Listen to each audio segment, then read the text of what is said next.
वो बहन वो नहीं आ रहे कि स्वरूप बाहर गए हुए ना जी। बड़ी कमी आ जाती दही है। अब मुर्गी के अंडे को खाने के बजाय आलू भून करके खा ले, वो बन गया ठीक से। भाई मुर्गी का अंडे वर्गा से वो भी अगर जो और कुछ खाना मीट खाना तो गोभी पालक जैसे होते हैं, इनको चीर करके ना इनको छू करके अच्छी तरह इनको खा लो, मसाला डाल के बन गया। और के न रहे गंदे मानस खा। अब वो गोरा था, वो देखो कितना था, बोला जी हम नहीं खाते, 5 वर्ष व्यास का सत्संगी मिला महाराज जी को, एक बहुत खुश बड़ा अच्छा मुझे बड़ा राज्य उसको हाथ लगा देखा। महाराज जी ने खूब डरे थोड़े कहते पे एक आदमी जी की कमी है, 6 फुट लंबा 6 फुट लंबा। ये कभी भी अंडे मीट नहीं खाते, इसमें क्या कमी है?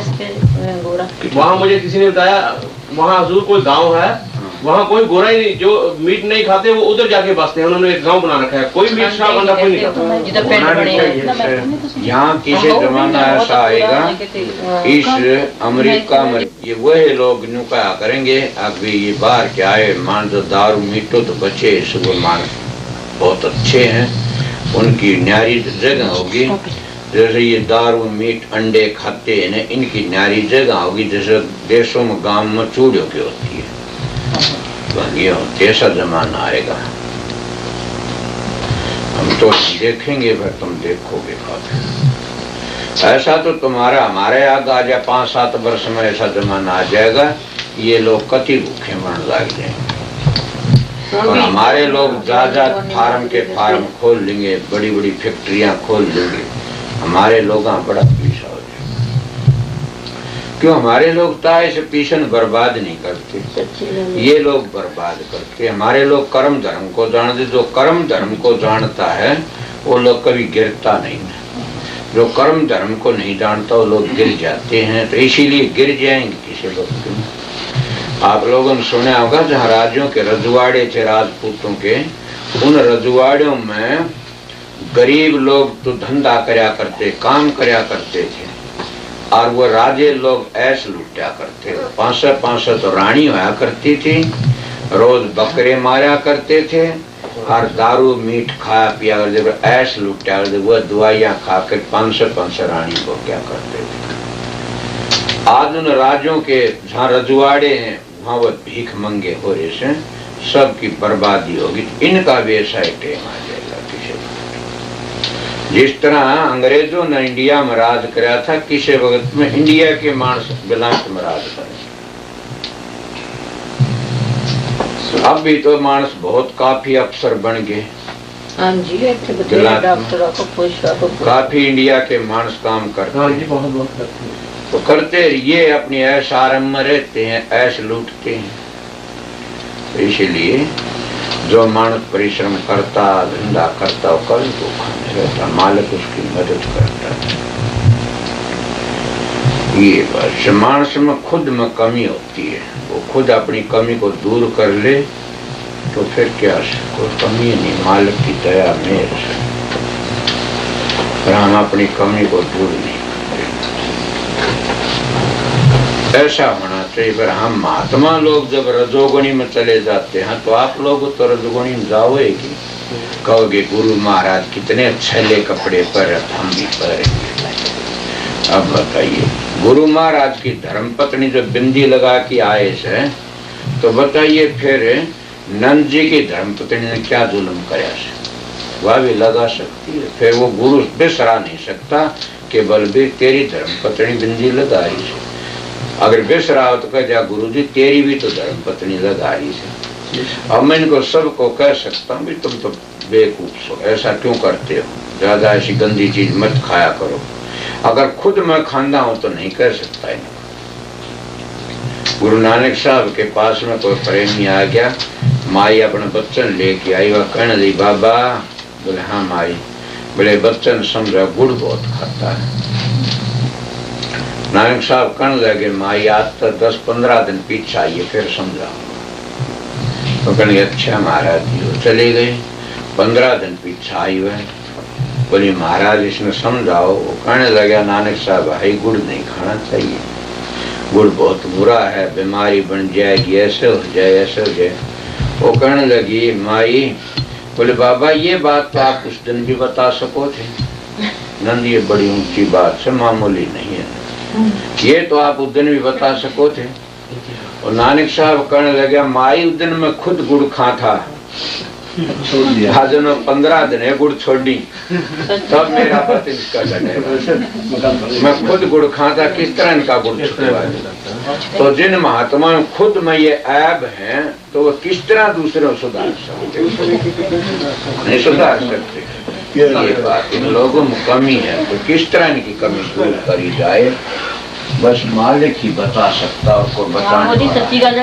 अपने च कमी सो बता दे, पहले अपनी कमी निकालो। हाँ वहीं आता हूँ भाई मैं, निकाले ना वो क्या करें। तो बाबा जी गल एकदम समझ रहे चले कड़ा समझ जैसे जरी 15 दिन वाली है, 15 दिन वाली समझ गई, समझ लींदा। देखो बाबा जी ना गल दस दे, मैं पहली गल समझा 15 दिन बाद दूसरी ना हुण दसी कहंदे मैं की कहूंगा। चलता ये बता मैं क्या कहूंगा। बाबा जी कहते ना 15 दिन वाली, मैं कहा 15 दिन बाद ताजा होना फिर ना आप को ये बता क्या कहूंगा। चलो दीदी सत्संग करना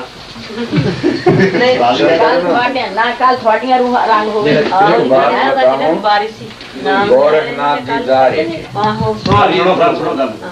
गोरखनाथ सुने होगा ना महात्मा, गोरखनाथ जी जा रहे थे तो कहते रास्ते में पाड़ी मिल गई, जो ढोर चराने वाले, पशु चराने वाले, गाय भैंसा मैया कहते हो ना, चराए। कई लोग राजस्थान में को गुआड़े कहते हैं, पंजाब में कहते, हमारे तो पाड़ी कहते हैं। तो पाड़ी मिल गई। नानक साहब वो गुआरे गोरखनाथ, पाड़िया ने गोरखनाथ पकड़ लिया। बोला बाबा जी क्या बात, तेरा के नाम से? बोला मेरा नाम से गोरखनाथ। क्या जानता है तुम? बोला मैं सब कुछ जानता हूँ। क्या? बोला आगे की भी जानू सो पीछे की भी। बोला तो हम बताओ, पूछ जाएंगे बता देगा? बोला हाँ बताऊंगा। बोला बता तेरा हम लाठी मारेंगे, बता शर्मा मारेंगे पाया पर। एक जगह गोरखनाथ तो शर्मा मारे तो पाड़ी तो पाया पर मारे, और जन्नू का जो पाया पर मारे तो शर्मा मारे। बोला बता तू जानत सही आगे पीछे की तेरे लाठी हम कट्ठा मारे। बेचारा बोला अभी पाड़िया तो खुदा बचाओ, समझे ना? तो पाड़िया पे तो खुदा बचाओ, पाड़ी कुचाड़ी हो से उस तो बचना बड़ा मुश्किल है। हाँ सत्संग तुम कराते हो तो या तो आप कोई बात पूछो, कोई बात करो, प्रश्न करो, समझ गए ना? ऐसा करो तुम्हारा काम है। आज माई ने प्रश्न कराया कि मैं इस तरह बैठती हूँ तो मेरा शरीर कमजोर दुख पाती हूँ, मैंने बता दिया इस तरह बैठा करो। मैं इसको हंसा कि अपने गुरु से पूछो, जामत और कोई और तू चीज और कोई, ये गदर नहीं है यहाँ। जिस तो तू पार जामा उससे तो तू चिलो।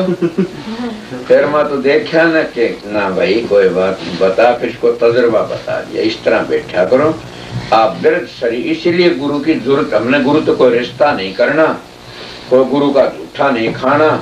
अब झूठे का प्रश्न बता देता हूँ आप लोगों को, झूठा नहीं खाओगे तो तेरो नहीं गे ना। और झूठा ये टूक नहीं है, तुम मुंह में तो टूक काट दी, ये झूठा नहीं होता है। गुरु को 10वां हिस्सा देना चाहिए। ये काफी लोग तो 10वां रुपये पहुंचा देते हैं डेरों में, बोला दे दिया गुरु को 10वां, ये 10वां हिस्सा। इसीलिए तो इस संसार में रोड़ मचा ली इन गुरुओं ने, गदर मचा दिया। सच्ची कहने वाला कोई आता न, कबीर कहता कबीर साची कहे तो दुनिया की नजरों तक गिरा रहे। जो साची कहने वाला आता है दुनिया की नजरों तक गिर जाता। मैं आप लोगों को 2-3 चीजें बताई। तो पहले एक दिन के बड़ा त्योहार क्या है, तीर्थ बड़ा तीर्थ क्या है, व्रत क्या है। आज बताता हूँ आप लोगों ने, आपने एक बात कही थी कि उनको प्रसाद लिया, कटोरी ली, झूठा लिया, ये लिया वो लिया। ये तो झूठा, ये तो हमारा झूठा असली आज मैं आपको बता रहा हूं, झूठा जो लेगा वो त्याग जाएगा। सबसे बड़ा झूठा क्या है? जो संतों के, इसको प्रसाद कहते हैं, ये जो टूक खाते हैं ना, इसका नाम प्रसाद नहीं। ये तो लाखों में किसी किसी के ऊपर मौज होती है, सभी खा लेते, लाइन में खड़े होकर टूक खाते। बाबा फकीर का दुनिया ने टूक खाए जो झूठे ठाठा के तिरगे सारे, या स्वामी जी के मेरे भी खाए होंगे तिरगे सारे। तिरना है वो झूठा बताता हूं। जब संत सतगुरु वचन फरमाता है, उन वचनों को पर अमल करो। ये जबान में तो जो बातें लकड़ती, ये प्रसाद है। असली प्रसाद ये है और सारे नकली प्रसाद हैं। संत सतगुरु की जबान तो जो वचन लकड़ते हैं उसको ऊपर अमल करो, उसको ऊपर चलो तो तुम्हारा बेड़ा पार हो जाए। असली प्रसाद है ये। और ये जो झूठा रोटी छोड़ दी, चाह छोड़ दी, पानी, ये मैं इसकी कदर करता हूँ, अच्छा है। फिर ये तो दूसरी चीज है। अगर इसका बीमारी हो, गुरु का तपे तप है, अगर वो आखिरी वक्त टेम आ रहा है, उसका बहुत करड़ी बीमारी बावड़ा हो रहा है, उसका झूठा खाओगे तो और आप प्रसन्न कर सकते हो। संत सतगुरु का झूठा असर करता, उनका नाम गुरु नहीं है। जो एक गाड़ी बच्चे पैदा कर लेते हैं हम, समझ गए, उनका नाम सतगुरु ने अपने बेटे पोते जायदाद बना के चले जाते हैं, उनका नाम सतगुरु को नहीं, अपनी ऐश लूट के चले जाते हैं। संत सतगुरु दुनिया के लिए आते हैं। आप अपने तकलीफ में नानक साहब की साख देता हूँ बार बार आप लोगों को कि 12 साल ककरों का बिछावना बिछाया और उसके एक भी सोने का जेवर दिखा दो, कोई भी उमीरी कपड़ा दिखा दो तो मैं आपका एक दास बन के दिखा दू। कभी भी नहीं है। सुना बेटे को गद्दी नहीं दी ने, अंगद साहब को दी गद्दी नहीं। तो पूर्ण सतगुरु तो मानते हो तो उसकी लाइन पर चलो, अगर उसको पूर्ण नहीं मानते अपनी मन मर्जी कुछ भी करते रहो, तुम्हारी मर्जी है। संत सतगुरु की सैन बताता हूँ मैं कि सारी उम्र डांगर चराए, खेती करी करतारपुर में, सब काम में करा नानक साहब ने। तो इसीलिए हमने भी उनकी रीस करनी चाहिए। तो असली गुरु का प्रसाद क्या है? जब गुरु की जबान तो बात लकड़ती है, इनको ऊपर चलो, ये असली प्रसाद है। इस तक तर जाओगे, समझ गए प्रसाद को। इसका नाम प्रसिद्ध। वैसे प्रसादी 5-6 तरह बनाई जाती है। क्या? हाथ लगा दे वही प्रसादी है। जैसे गुरु तन में कपड़ा पहन लेता वही प्रसाद है, जिसको गुरु लिव लगा दे तो वही प्रसाद है, जिस पर दृष्टि डाल दी वही प्रसाद है, जिस पर तवज्जा डाल दी वही प्रसाद है, जो हार गल में डालते वो दे देता वही प्रसाद है। सबसे बड़ा प्रसाद क्या है? सतगुरु दृष्टि डाल के सर पर हाथ रख देता है। इससे बढ़कर कोई प्रसाद नहीं। हाथ में किरण लकड़ती है, धारे लकड़ती हैं। फिर बता देता हूँ, जैसे चुम्बक होता है, चुम्बक में ऐसी बारीक किरण धार लकड़ती है, वह सुई को उठा लेती है, लोहे को खींच लेती है। और देखा था वो किरण ऊपर को उठा रही थी शीशे को, वो बांधते नहीं थे, वो शीशे लो ऐसा था चुम्बक के, वो न्यू का शीशे चिप गया था, वो शीशे को खींच लेता। के खींचता? वो चुम्बक में धार थी, वो धार उसको खींच ली, चिप जाता था, खींचे भगा उतरा नहीं। जो खींचने वाली चीज है वो दिखती नहीं है, चुम्बक दिखता है। ये बात इसीलिए सतगुरु के हाथों में के चुम्बक होता है। वो जब शिष्य के सिर पर मस्तक पर रखा जाता है तो उसके कर्मों को खींच ले, जैसे चुम्बक लो को खींच लेता और खींचता है, दिखाई नहीं देता, वह धार भी दिखाई नहीं देती। इसी तरह सतगुरु का सर पर हाथ रखना एक जरूरी है। जब तक सतगुरु सर पर हाथ नहीं रखता, इतना में मेरा लेख नहीं करता, बाबा सावण सिंह का लेख सारी दुनिया का रिसाला लखड़ा करता। मेरे पास 40 वर्ष के रिसाले हैं, महाराज अरमान साहब के इकट्ठे करे। 40 वर्ष के रिसाले बाबा जमल सिंह का वक्त के भी होंगे। तो उस वक्त के रिसाले लकड़ा बाबा सावण, उनमें एक ऐसा लफ्ज है, उसके में इतना रतन भरिया पड़ा से सब महर्षि जी की बात आती है। देखो कितनी बड़ी बात थी। महर्षि जी को बाबा सावण सिंह कहता कि वेद व्यास जी 2-4 ग्रंथ बनाए, कितना बड़ा मानते हैं। मेरे भाई महर्षि शोभर लाल ने 5000 पुस्तकें बनाई, बोला क्या कहा जा सकता, कितनी ग्रंथ लिखे। तो जो संत सतगुरु का जब अनुभव फूट जाता है, सतखंड में सुर चली जाती है, ये निशानी बता उसका अनुभव ग्रंथ बना देता। नानक साहब का अनुभव फूटा तो ग्रंथ बना गया। स्वामी जी का अनुभव, जिसका अनुभव फूट जाता सतखंड में सुर चली जाती है। गरीब साहब ये कहते महाराज स्वामी जी के शिष्य कि जिसकी सुर त्रिकुटी तागर चली जाती है उसका अनुभव फूट जाता, वो अपनी अनुभव ग्रंथ लिख देता, किसी के काबू का नहीं रहता न। इसीलिए संतों का मार्ग है, जब हाथ रखते जीवन सफल हो जाए।